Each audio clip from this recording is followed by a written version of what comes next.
가운데 조명. 네. 요한복음서 4장 53절에서 54절입니다. 함께 다 같이 봉독해 올려드립니다. 요한복음서 4장 53절에서 54절입니다. 함께 봉독합니다. 시작. 그의 아버지가 예수께서 내 아들이 살아있다 말씀하신 그때인 줄 알고 자기와 그 온 집안이 다 믿으니라. 이것은 예수께서 유대에서 갈릴리로 오신 후에 행하신 두 번째 표적이니라. 아멘. 할렐루야. 아멘. 할렐루야. 아멘. 오늘도 하나님의 예비하신 귀한 은혜가 있는 줄 믿습니다. 귀한 시간 하나님의 은혜로 새롭게 되시고 하나님의 귀한 말씀 가운데 힘을 얻고 변화받는 귀한 시간 되시길 간절히 축원합니다. 우리 다 같이 믿음으로 선포하겠습니다. 다 잘 되고 있습니다. 하나님이 하십니다. 시작. 다 잘 되고 있습니다. 하나님이 하십니다. 아멘. 다시 한번 믿음으로 선포합니다. 다 잘 되고 있습니다. 주님이 기적을 베푸십니다. 시작. 다 잘 되고 있습니다. 주님이 기적을 베푸십니다. 아멘. 오늘도 주님의 풍성하신 은혜와 사랑으로 우리에게 큰 기적과 역사를 내려주실 하나님을 기대합니다. 오늘은 귀한 시간, 귀한 말씀을 통하여서 두 번째 표적이니라 라는 제목으로 하나님의 귀한 말씀을 함께 나누고자 합니다. 오늘 본문의 말씀은 지난 주일에 나눈 갈릴리에서 일어난 기적의 사건을 정리하는 내용을 우리에게 전하고 있습니다. 지난 주일에 나눈 바와 같이 왕의 신하는 아들의 질병으로 인해서 갈릴리에 오신 예수님을 찾아갔습니다. 가버나움이라는 지역에서 가나를 향해서 예수님이 오셨다는 소식을 듣자마자 내달려 간 것이죠. 예수님께 그리고 나서 아들을 고쳐달라고 요청합니다. 이 요청에 예수님은 가라, 내 아들이 살아있다. 가라, 내 아들이 살아있다. 이렇게 말씀하셨습니다. 이 말씀을 이 왕의 신하는 복음으로 믿고 들었고 그 믿음으로 집으로 돌아가는 길에서 왕의 신하의 아들이 살아났다는 그 놀라운 사실을 듣게 됩니다. 오늘 본문의 말씀은 그 이후의 일을 전하고 있습니다. 53절에서 54절까지의 말씀인데요. 우리 함께 다 같이 봉독해 올려드립니다. 요한복음서 4장 53절에서 54절입니다. 함께 봉독합니다. 시작. 그의 아버지가 예수께서 내 아들이 살아있다 말씀하신 그때인 줄 알고 자기와 그 온 집안이 다 믿으니라. 이것은 예수께서 유대에서 갈릴리로 오신 후에 행하신 두 번째 표적이니라. 아멘. 본문 말씀에 따르면 왕의 신하는 예수님께서 내 아들이 살아있다라고 말씀하신 그 순간부터 자신의 아들이 치유받았음을 확인했습니다. 그리고 나서 그것이 너무나 크게 감동이 되어서 그와 그 온 집안을 예수를 그리스도로 믿는 집으로 인도한 것입니다. 이 일에 관해서 최종적으로 정리하면서 54절의 말씀은 이것이 갈릴리에서 예수님이 행하신 두 번째 표적이라고 말씀하고 있습니다. 우리가 이 증언에서 눈여겨서 깊이 상고해 봐야 할 내용은 두 번째라고 말하고 있는 이 기록인데요. 여기서 표적이라는 이 말, 그러니까 사인이라는 이 말은 단순한 기적의 사건을 말하고 있는 것이 아니라 어떤 메시지를 담은 기적 사건을 의미합니다. 그러니까 예수님께서 왜 치유의 역사를 일으키셨습니까?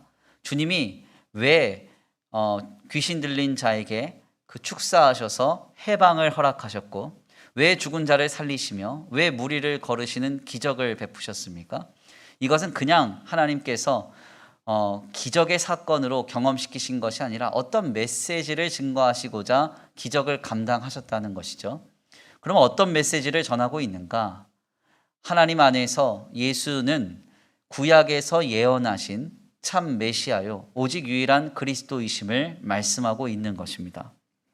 그러니까 표적이라는 말은 단순한 기적의 사건을 말하고 있는 것이 아니라 어떤 메시지를 전하는 기적이라고 표현하는 내용인데요. 우리가 오늘 본문 말씀에서 인상적으로 들여다봐야 할 점은 요한복음서 기자는 이것이 갈릴리에서 두 번째로 일어난 표적이라고 말하고 있다는 증언입니다. 성서신학자들은 여기에서 두 번째라는 횟수의 언급이 인상적이라고 말해요.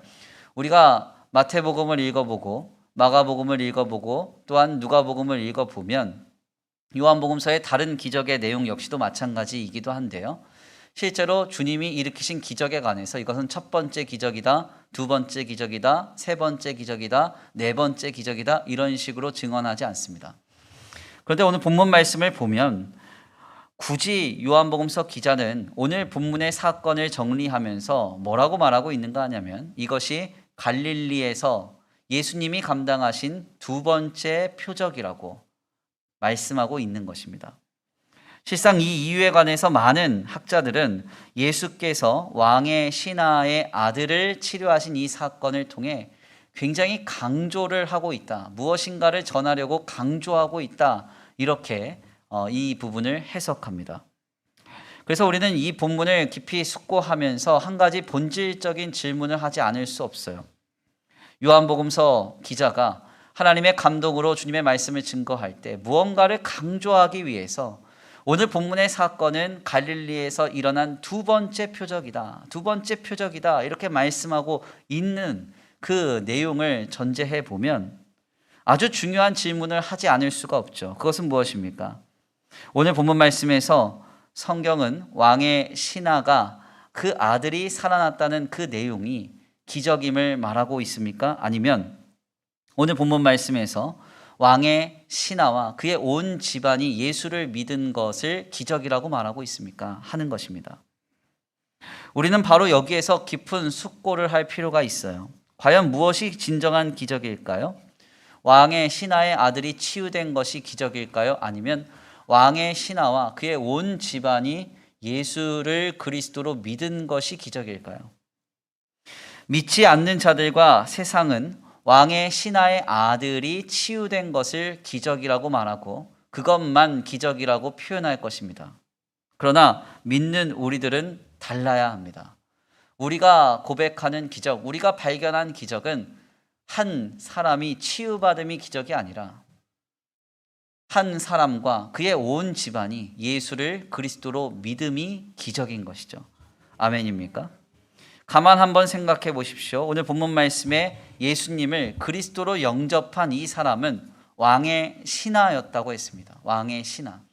예수님 당시는 2000여 년 전의 고대 사회입니다. 굳어진 신분제 사회이죠. 왕족과 귀족, 상인들 그런 사람들이 다 자신의 신분과 계급을 가지고 사회를 이뤄가는 그런 시대가 예수님이 활동했던 시대입니다. 우리 예수님은 당대의 목수였다고 했어요. 왕과 그리고 귀족들, 유대 종교 지도자들, 상인들 이런 사람들과 견줄 수 없는 아주 비천한 출신의 계급입니다. 뿐만 아니라 주님은 갈릴리라고 하는 천한 동네 출신이요. 나사렛이라는 동네에서 사셨는데 많은 사람들은 말하기를 나사렛에서 무슨 선한 것이 나겠느냐 할 만큼 비천한 출신, 비천한 계급을 갖고 있었어요. 그런데 왕의 신하는 예수님을 그리스도로 유일한 메시아로 믿기 시작합니다. 온 집안을 다 대동해서 예수님을 주님이라고 고백하기 시작합니다. 이것이 얼마나 큰 기적입니까? 뿐만 아니라 육신의 생명은 잠깐이죠. 왕의 신하의 아들이 치유받았지만 그 아들은 결국 육신의 생명이 꺼져갈 것입니다. 그러나 예수 그리스도 안에 있는 생명은 영원하죠. 아멘입니까? 주 예수를 믿으면 영생을 얻지 않습니까? 온 식구가 예수 안에서 영생을 얻었다는 것, 이것이 놀라운 기적이요. 진정한 기적이라고 할 수 있습니다. 그러므로 본문의 말씀이 갈릴리에서 행하신 두 번째 표적이라고 이 기적 사건이 강조되어서 증언이 될 때 우리는 당장 눈앞에 아들이 치유받고 살아난 것보다 왕의 신하의 온 식구가 주님을 믿는 기적을 볼 수 있어야 하고 그 기적을 고백할 수 있어야 합니다. 아멘입니까? 많은 사람들은 눈앞에서 한 사람이 살아나고 한 사람이 치유받고 한 사람이 생명을 얻는 그것만을 기적이라고 말할 때 우리는 아니요, 예수를 그리스도로 믿음이 기적이고 하나님 안에서 죽었던 영혼이 살아남이 기적이라고 말할 수 있어야 한다는 거예요. 이렇게 세상과 믿지 않는 자들이 기대하는 기적과 믿는 우리 성도들의 기적은 이토록 다릅니다. 인생의 방향과 그 결이 다르다는 것이죠. 바로 여기에 진리인 기독신앙에 참된 힘이 있고 능력이 있고 소망이 있습니다. 성도인 우리는 세상과 다른 방향, 세상과 다른 결을 보는 사람들이라는 거예요. 세상은 특별한 행운이나 공급, 예상할 수 없는 특별한 현상 속에서 자신의 이익과 유익과 관련된 것만 기적이라고 발견하고 고백합니다. 그러나 믿는 우리의 기적은 다르죠. 죄와 사망으로 향하던 영혼이 예수를 만나서 주님으로 말미암아 생명을 얻을 때 우리는 그것을 기적이라고 말합니다. 주님을 부인하던 생명이 예수를 그리스도로 영접할 때 우리는 기적이라고 말합니다. 나는 절대 교회 안 갈 거야 라고 말했던 내 남편, 내 아내가 우리 함께 교회 다닙시다, 신앙생활 합시다 할 때 그것을 기적이라고 말할 수 있어야 한다는 거예요. 이것이 바로 교회의 유일한 표적이고 하나님의 기적입니다. 오늘날 너무나 안타까운 현실은 주님의 교회와 교회된 성도가 고백하며 발견하는 기적이 세상과 믿지 않는 자들이 고백하는 기적과 별반 다를 게 없다는 점입니다. 교회 안에서 회자되고 간증되는 기적의 사건을 보십시오.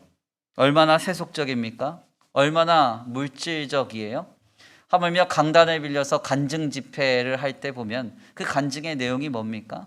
부와 명예와 어떤 성취를 이룬 그런 사람들이 어떠한 데에서 물질적으로 혜택을 받고 어떠한 데에서 세속적으로 성공했던 그 내용을 듣고 우리는 은혜 받았다라고 말하고 있잖아요.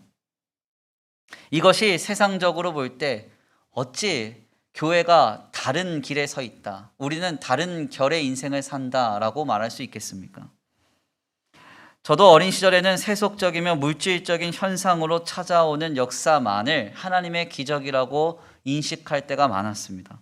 그래서 그런 일이 생기면 어린 전도사 시절에 아주 신이 나서 설교를 했어요. 하나님이 특별한 은혜로 돈을 주셨다. 그날은 그냥 아주 뜨거운 설교가 나오는 거죠. 길을 지나가다가 권사님이 돈을 주셨다고, 하나님이 응답하셨다고. 그러면 또 그날따라 예배 때 기도가 얼마나 뜨거운지 성도님들 아멘 소리가 막 달라져요. 어느 날은 받을 수 없는 장학금을 받았다, 이런 얘기하면 막 사람들이 너무 감사하게 여기고, 하여튼 예배가 얼마나 뜨거웠는지 몰라요. 아직도 기억에 남는 것이, 제가 군대 시절에 군 목사님이 저를 데리고 군 목사님들 모임에 갔습니다. 모임에 가서 그 모임에 참여를 했는데 어떤 한 군 목사님이 차를 바꾸신 거예요. 좋은 차로. 그래서 이제 많은 군 목사님들이 모여서 그 차에 대해서 좀 부러워했습니다. 알고 보니까 장인 어른이 이제 사준 차였는데, 그거를 이제 그 자리에서 그렇게 말씀 안 하시고 이 목사님 뭐라고 얘기했냐면 하나님이 주셨다고 고백했어요. 그래서 저를 이제 다시 데리고 부대로 복귀를 하면서 저희 군 목사님이 저한테 뭐라 그러시면 막 화를 내시면서, 아니 그 하나님은 왜 나한테 차는 안 주냐고 그러면서 막 화를 막 그러셨거든요. 제가 근데 그거를 기억하고 있었습니다. 기억하고 있다가 저희 집에 이제 저희 형님이 취업을 했는데, 오산 시립공단에 취업을 했는데 거기로 이제 출퇴근을 할 때 차가 필요한 사건이 생겼습니다. 그래서 그때 이제 저랑 가깝게 지내는 한 분이 자기가 집에 쓰지 않는 차가 있다고 한 2년 동안 그냥 타고 다니라는 거예요. 얼마나 감격했겠어요? 그래서 그 주에 제가 설교했죠. 하나님이 차를 주셨다고. 제가 여태까지 목회하면서 가장 뜨거웠던 기도의 현장이었어요. 하늘이 열리는 줄 알았어요. 하늘이. 얼마나 뜨겁게 기도하시는지. 차를 주셨다니까. 지금 가만 생각해 보면요, 너무 죄송스럽습니다. 어떻게 그런 설교를 들으셨어요? 너무 송구스러워요. 실상 이것은 예수 그리스도의 핏값으로 쌓은 제단에서 외쳐질 기적이 아닙니다. 하나님의 강단에서 외쳐질 기적, 표적은 오직 하나라고 생각해요. 탕자가 돌아왔다. 아멘. 죽음으로 향하던 영혼과 생명이 예수께로 돌아왔다. 주님을 부인하던 영혼이 주님을 영접했다. 이런 이야기가 우리의 강단에서 외쳐져야 됩니다. 우리는 바로 여기에 중점을 두고 우리 교회는 이것에만 관심을 둬야 돼요. 교회를 뜻하는 헬라어 에클레시아는 에크와 칼레오의 합성어입니다. 에크라는 말은 영어로 from이라는 뜻이고 칼레오는 to call이라는 뜻이에요. 그래서 하나님께로부터 부름받은 성도들의 모임, 이것이 바로 교회입니다. 주님은 베드로를 통해 말씀하신 것 같이 이 교회를 통해서 일하시겠다라고 말씀하셨어요. 마태복음서 16장 18절에서 19절인데요. 우리 함께 다 같이 봉독해 올려드립니다. 마태복음서 16장 18절에서 19절입니다. 시작. 또 내가 내게 이르노니 너는 베드로라. 내가 이 반석 위에 내 교회를 세우리니 음부의 권세가 이기지 못하리라. 내가 천국 열쇠를 내게 주리니 내가 땅에서 무엇이든지 매면 하늘에서도 매일 것이요 내가 땅에서 무엇이든지 풀면 하늘에서도 풀리리라 하시고. 아멘. 주님이 뭐라고 말씀하시는가 하냐면 반석 위에 내가 교회를 세워서 천국 열쇠를 거기에 두어 하나님의 역사를 그것을 통해서 이루시겠다고 말씀하세요. 즉 우리의 믿음의 그 기초는 교회에 있는 것이죠. 진리인 기독신앙은 바로 이 교회로부터 시작됐습니다. 그러므로 교회는 하나님께서 자신의 택한 백성을 구원하기 위해 예수 안에서 부름을 불러낸 그 사람들의 모임으로서 구세주이신 예수 그리스도의 사명을 이어받았다고 할 수 있습니다. 그렇다면 그리스도의 사명이 무엇일까요? 그리스도의 사명 단순합니다. 바로 영혼 구원이에요. 영혼 구원. 즉 교회의 모든 초점과 관심은 영혼 구령의 사명에 몰입되어 있어야 한다는 이야기입니다. 그러므로 우리에게 있어서 기적이란, 그리고 하나님의 표적이란 영혼이 살아나고 한 생명이 주께로 인가기도 되는 일이어야 한다는 거예요. 그런데 과연 우리는 어떠합니까? 그렇지 못할 때가 많아요. 그렇지 못할 때가 많습니다. 우리의 기적은 여전히 물질적인 가치에 머물러 있습니다. 특별한 행운, 특별한 기적, 특별한 공급을 통해서 내 이익과 내 유익이 우리에게 나타나고 경험될 때 그것이 하나님이 역사하셨고 하나님이 우리에게 베푸신 기적이라고 고백할 때가 많다는 이야기예요. 대체 왜 우리는 믿는다고 하면서도, 그리고 에클레시아, 주의 교회요, 교회된 성도라고 하면서도 왜 여전히 세상과 비그리스도인들이 똑같이 열광하고 있는 그 세속적인 기적에만 관심을 갖고 있는 것일까요? 우리는 그 이유를 오늘 우리에게 가장 건전한 신앙인의 시각을 보여주는 사도 바울을 통해서 그 내용을 확인하고자 합니다. 사도 바울이 우리에게 보여주는 그의 시각이 어떻게 형성되었는가를 우리가 좀 살펴보려고 해요. 먼저 바울의 고백을 한번 들어보겠습니다. 빌립보서 3장 5절에서 8절입니다. 빌립보서 3장 5절에서 8절 함께 다 같이 봉독해 올려드립니다. 함께 봉독하겠습니다. 시작. 나는 8일 만에 할례를 받고 이스라엘 족속이요 베냐민 지파요 히브리인 중에 히브리인이요 율법으로는 바리새인이요 열심으로는 교회를 박해하고 율법의 의로는 흠이 없는 자라. 그러나 무엇이든지 내게 유익한 것을 내가 그리스도를 위하여 다 해로 여길 뿐더러 또한 모든 것을 해로 여김은 내 주 그리스도 예수를 아는 지식이 가장 고상하기 때문이라. 내가 그를 위하여 모든 것을 잃어버리고 배설물로 여김은 그리스도를 얻고. 아멘. 바울이 뭐라고 고백하는가? 나는 자랑할 것이 이토록 많으나 이것은 아무것도 내게 자랑거리가 되지 않고 오직 그리스도 예수를 아는 지식이 가장 고상하며 내가 가진 모든 것은 배설물로 여깁니다. 이렇게 고백해요. 그가 가진 시각이 너무 놀랍죠. 우리의 생각과 다릅니다. 세상과 너무 달라요. 자랑할 것이 너무 많지만 자랑하지 않겠다는 것입니다. 뿐만 아니라 빌립보서 1장 18절 말씀 보니까 이런 고백이 우리에게 전해집니다. 그러면 무엇이냐? 거칠애로 하나 참으로 하나 무슨 방도로 하든지 전파되는 것은 그리스도니 이로써 나는 기뻐하고 또한 기뻐하리라.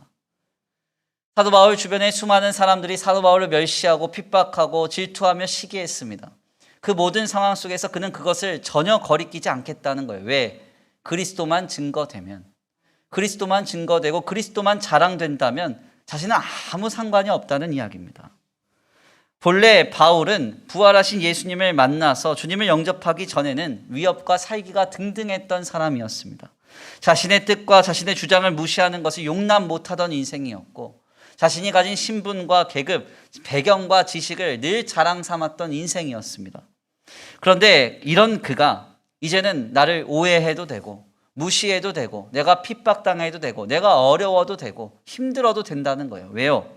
예수님만 증거된다면, 주의 성도들이 주께로 돌아간다면, 죄와 사망으로 향했던 한 영혼과 한 생명이 주님의 교회를 통하여서 살아난다면 자신은 만족하고 감사하겠다고 고백합니다.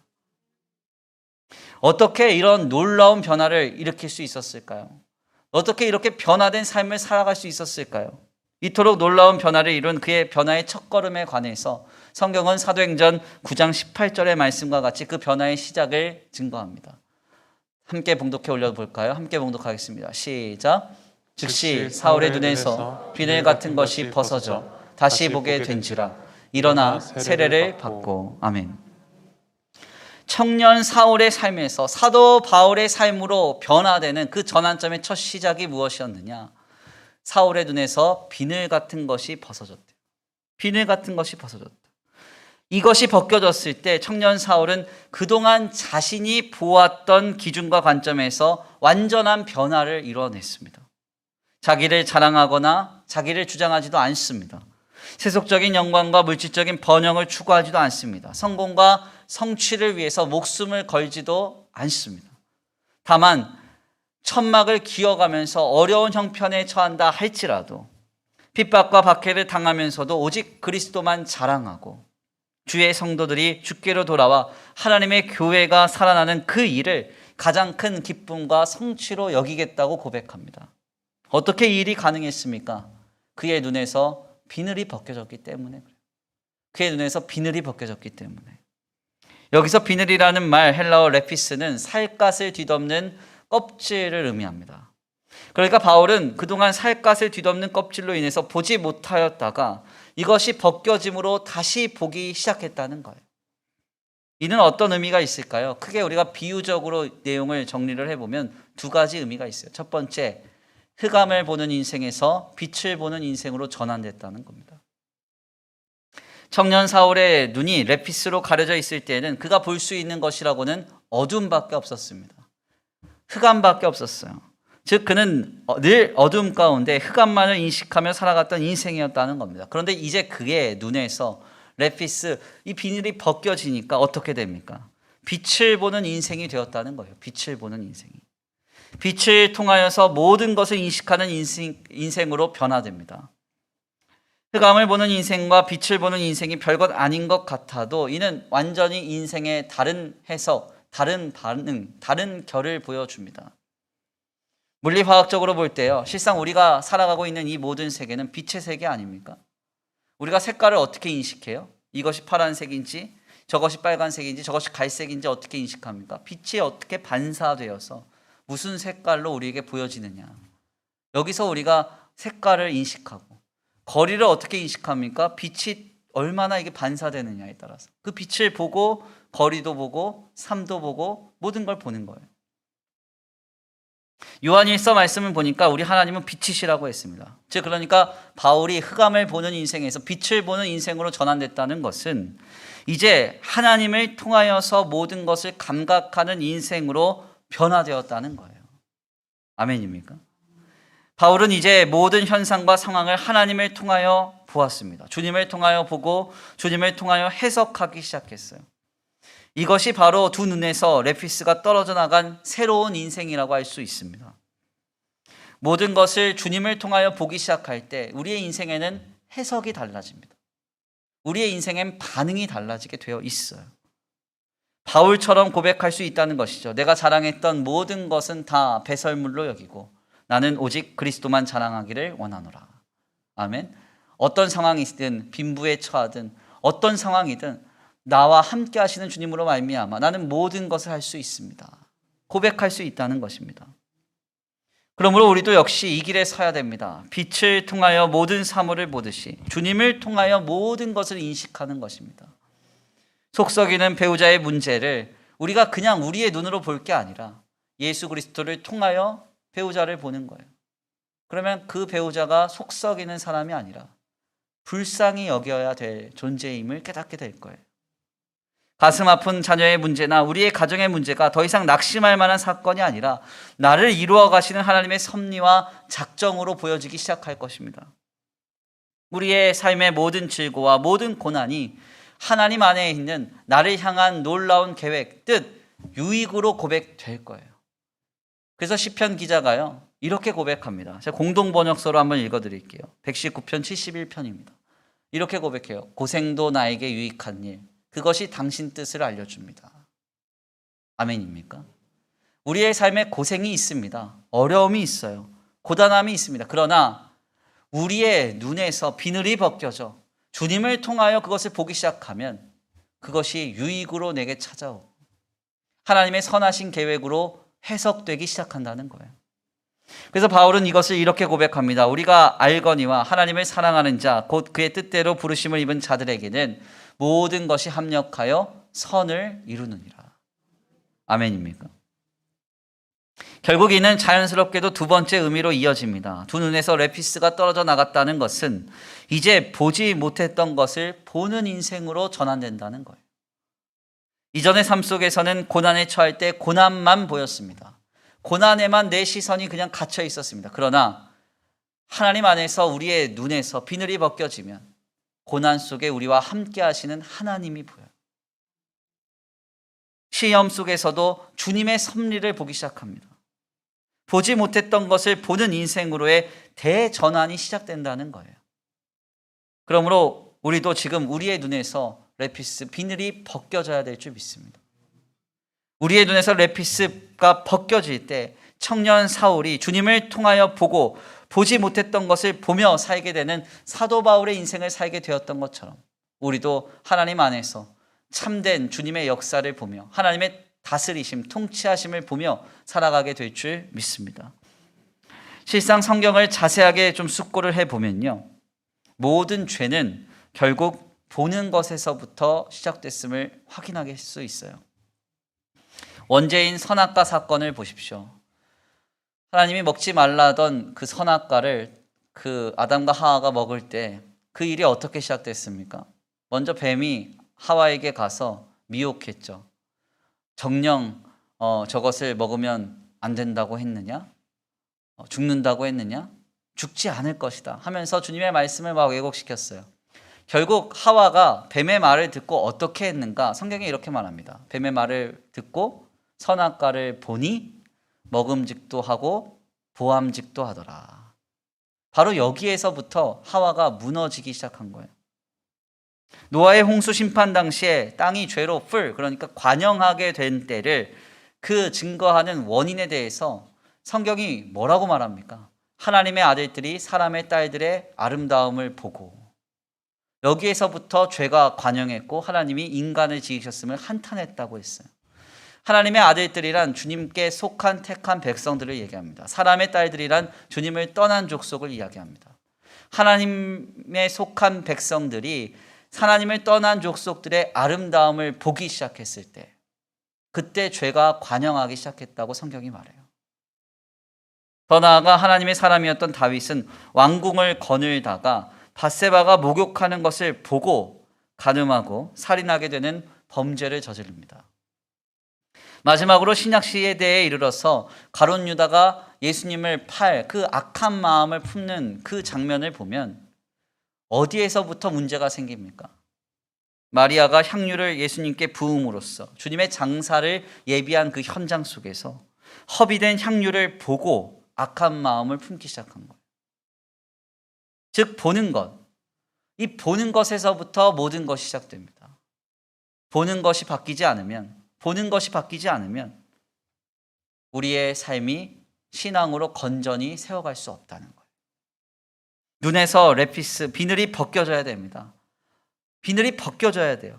눈에서 비늘이 벗겨지지 않으면 믿는다고 하는 성도들도 세속적인 기적만 볼 것입니다. 물질적인 기적만 발견할 거예요. 거기에만 반응하는 인생이 될 것입니다. 그러나 눈에서 비늘이 벗겨지면 모든 것을 빛을 통하여서 살아계신 하나님을 통하여서 보기 시작할 것입니다. 그래서 아무것도 없어도 무시를 당하며 멸시를 당해도 영혼이 살아나고 생명이 살아나며 하나님의 나라가 이루어져 간다면 우리는 그것으로 만족하고 기뻐하며 자족하게 될 것입니다. 지금 우리에게는 이 변화가 필요합니다. 이 변화가 필요해요. 우리가 기대해야 할 기적이 무엇입니까? 하나님, 코로나 때문에 주님의 교회가 공간에 문제가 생겼습니다. 하늘에서 건물이 떨어지게 하여 주옵소서. 건물이 떨어지는 기적. 네, 왜 아멘도 없고 참 마음. 네. 갑자기 막 재정이 막 불어나는 기적. 네. 세상 사람들 똑같이 기대하고 똑같이 열광할 만한 기적. 우리가 지금 그것을 기대하고 있다면 그거 하나님 기뻐하시는 거 아닙니다. 코로나 시국에도 영혼이 살아나고. 아멘입니까? 죄와 사망으로 향했던 생명이 이제는 예수님을 그리스도로 영접하여 주께로 돌아온 역사가 풍성히 일어난다면 그것이 수원천성교회는 가장 큰 기적인 줄 믿습니다. 이 변화가 우리에게 시작이 되어야 돼요. 그렇다면 여기까지 말씀을 나눌 때 우리에게 생겨나는 실제적인 문제는 이것입니다. 어떻게 우리의 눈에서 비늘을 벗겨낼 수 있을까요? 내 힘으로 벗길 수 있습니까? 내 지식으로 벗길 수 있습니까? 내 고집으로 벗길 수 있습니까? 그럴 수 없습니다. 우리는 할 수 없고 오직 하나님만이 하실 수 있어요. 성령이 우리에게 임하시면 이 역사가 일어납니다. 요엘 선지자가 뭐라고 말합니까? 요엘 선지자가 이렇게 말하죠. 말세에 내가 내 영을 모든 육체에 부어주리니 너희 자녀들은 예언할 것이요 너희 젊은이들은 환상을 보고 너희 늙은이들은 꿈을 꾸리라. 아멘. 하나님의 영이 임하였더니 뭐라고 말해요? 환상을 보고 꿈을 꾸게 될 거래요. 보는 것이 달라지게 될 것이라고 말하고 있습니다. 또한 마가의 다락방에 임한 오순절 성령의 역사를 상고해 보십시오. 성경이 그 당시에 상황을 뭐라고 얘기합니까? 오순절 날이 이미 이름에 그들이 다 같이 한 곳에 모였더니 호련히 하늘로부터 급하고 강한 바람 같은 소리가 있어 그들이 많은 앉은 온 집에 가득하며 마치 불의 혀같이 갈라지는 것들이 그들에게 보여 각 사람 위에 하나씩 임하여 있더니 성령의 충만함이 임했을 때 마가의 다락방에서 숨어있던 제자들에게 어떤 역사가 일어났느냐? 하나님의 그 강력한 불같은 성령이 임하는 것이 보였다 그랬어요. 이것을 경험하고 나서 이들이 더 이상 숨어있지 않고 뿔뿔이 흩어져서 예수를 그리스도로 증거하기 시작합니다. 예수는 구약시대 때부터 예언된 하나님의 메시아다. 오직 이분을 통해서만 구원을 받는다. 담대히 외치기 시작해요. 성령이 임하면 보는 게 바뀌어져요. 시각이 바뀌어집니다. 남들이 다 기적이라고 하는 것을 우리는 세속적인 것으로 여길 수 있고 남들이 다 기적도 아니라고 하는 것을 통해서 하나님의 역사하심과 하나님의 기적을 고백할 수 있는 것입니다. 이 성령의 역사는 오늘 우리를 향하신 주님의 약속입니다. 우리도 지금 성령을 힘입어서 두 눈에서 비늘이 벗겨진 인생으로 나아가야만 합니다. 주님께 지금 구해야 돼요. 주여 성령으로 나를 충만케 하사 내 눈에서 비늘이 벗겨지게 하여 주옵소서.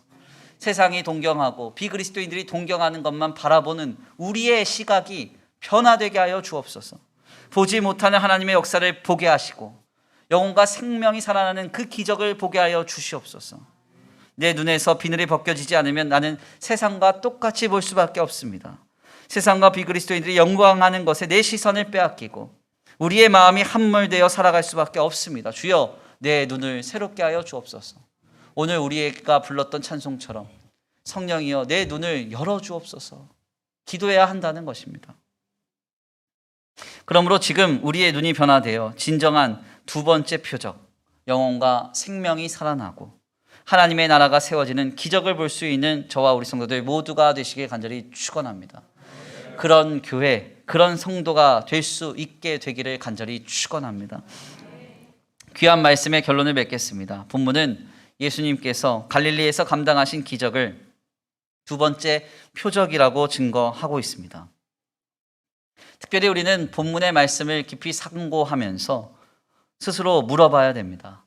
우리는 지금 왕의 신하의 아들이 치유받은 것을 기적이라고 고백하고 있습니까? 아니면 왕의 신하와 그의 온 식구들이 예수를 그리스도로 믿어 하나님께로 돌아온 이 사건을 기적이라고 고백하고 있습니까?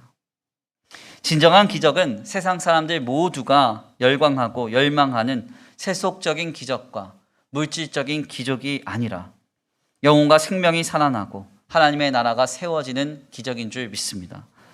우리는 이 기적을 볼 줄 알아야 하고 이 기적을 고백할 수 있어야 하며 이 기적을 우리는 또한 하나님 안에서 경탄할 수 있어야 합니다. 우리는 세상과 다릅니다. 주님의 교회와 교회된 성도는 레피스, 껍질이 벗겨진 시선으로 반응하는 공동체요. 껍질이 벗겨진 시선으로 반응하는 사람들입니다. 우리 천성교회가 이와 같은 길에 서기를 원합니다. 우리 교회된 성도들 모두가 이런 인생을 살아가시길 간절히 축원합니다. 이 시간 성령이 강하게 임재하셔서 우리에게 충만하게 하셔서 우리의 눈에서 모든 비늘이 벗겨져 하나님의 기적을 보며 살아갈 수 있는 저와 우리 성도들 모두가 되시기를 간절히 축원합니다. 우리 이 시간 다 같이 귀한 말씀 붙들고 함께 기도 올려드리겠습니다. 찬양의 가사를 생각하시면서 고백하겠습니다.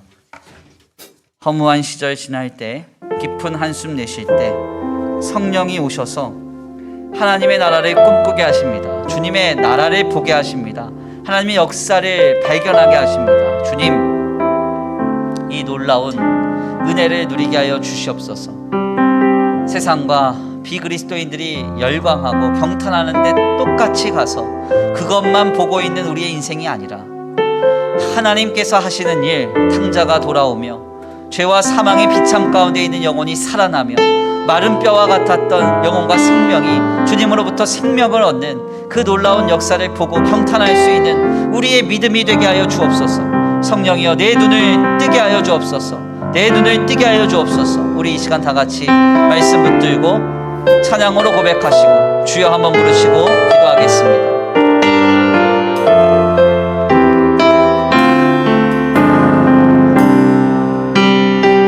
허무한 시절 지날 때, 무한 시절 지날 때, 깊은 한숨 내쉴 때, 그런 풍경 보시며 단식하는 분인데 그와 같이 너희를 버려두지 않으리. 내가 너희와 영원히 함께하리라. 다시 한번 고백합니다. 허무한 시절 지날 때, 허무한 시절 지날 때, 깊은 한숨 내쉴 때, 그런 풍경 보시며 단식하는 분인데 그와 같이 너희를 버려두지 않으리. 내가 너희와 영원히 함께하리라. 성령이 오셨네. 성령이 오셨네. 성령이 오셨네. 성령이 오셨네. 내 주에 보내신 성령이 오셨네. 우리 인생 가운데 친히 찾아오셔서 그 나라 기쁘게 하시네. 억눌린 자 갇힌 자, 억눌린 자 갇힌 자, 자유함이 없는 자, 피난처가 되시는 성령님 계시네. 주님, 주의 영이 계신 곳에 참 자유가 있다네. 진리의 영이신 성령이요.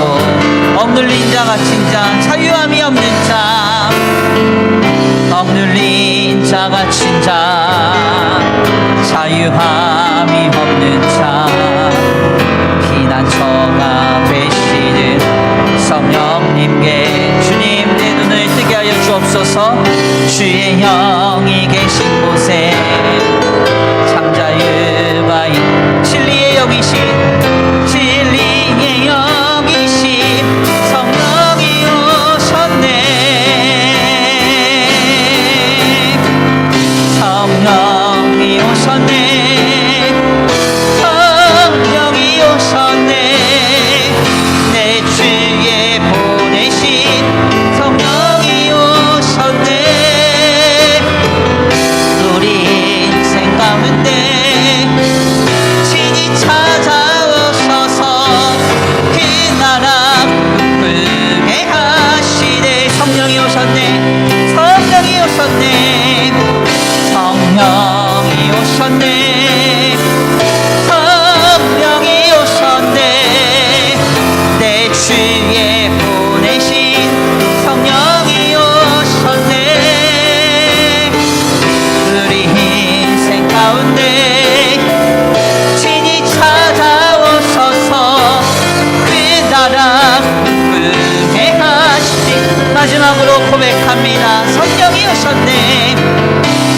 성령이 오셨네. 아멘.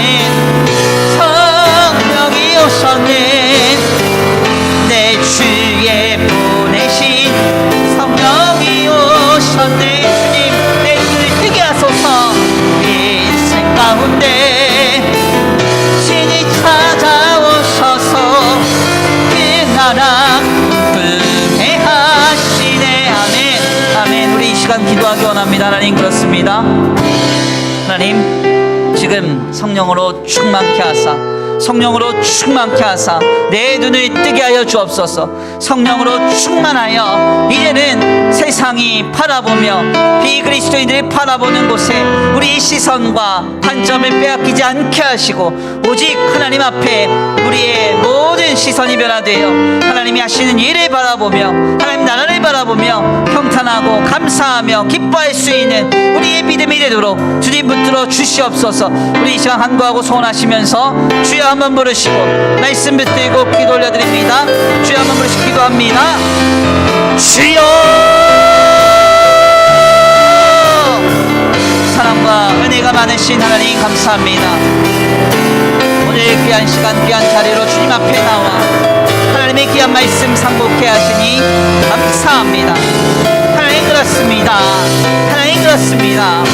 지금 주님 앞에 엎드려 기도하며 간구하며 소원하옵나니 아버지, 아버지, 주여, 아버지 내 눈을 열어 주옵소서. 내 눈을 열어 주옵소서. 내 눈을 열어 주옵소서. 하나님, 우리의 인생에 세상과 똑같은 관점 가지고 세상적인 물질적인 가치와 세상적인 가치에만 반응할 것이 아니라 한 영혼이 살아나고 아버지 생명을 얻는 그 역사, 죽었던 영혼이 살아난 역사, 하나님의 나라가 세워지는 그 역사에 우리가 감사하고 감격하며 평탄할 수 있는 우리의 눈이 열려지기를 원합니다. 우리의 눈이 열려지기를 원합니다. 아버지, 당장 눈앞에서 한 사람이 치유받음보다 아버지 그 사람과 그의 온 집안이 구원받음에 더 기뻐하며 더 감사하며 더 평탄할 수 있도록 주님 역사하여 주옵소서. 아버지 함께하여 주옵소서. 인도하여 주시옵소서. 도우시지 믿습니다. 역사하시지 믿습니다. 함께하시지 믿습니다. 은혜 베풀어 주시지 믿습니다. 주여, 주여, 주여, 아버지 내 눈을 열어 주옵소서. 주님 내 눈을 열어 주옵소서. 내 눈을 열어 주옵소서.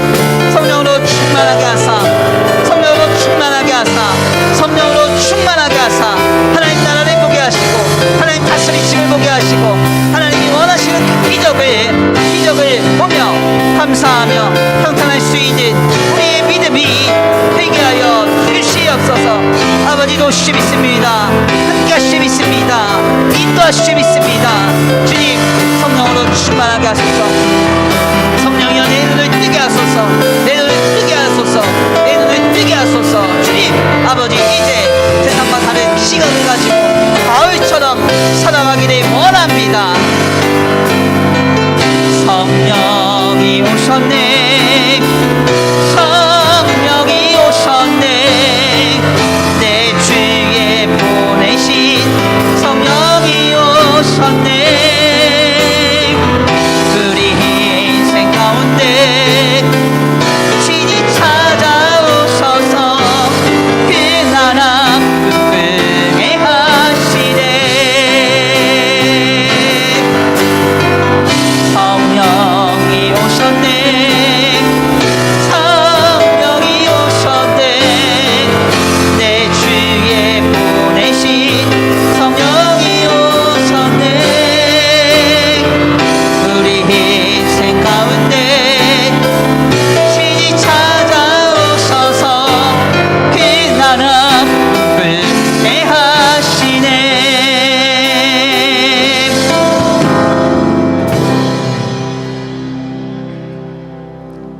사랑과 은혜가 많으신 하나님 감사합니다.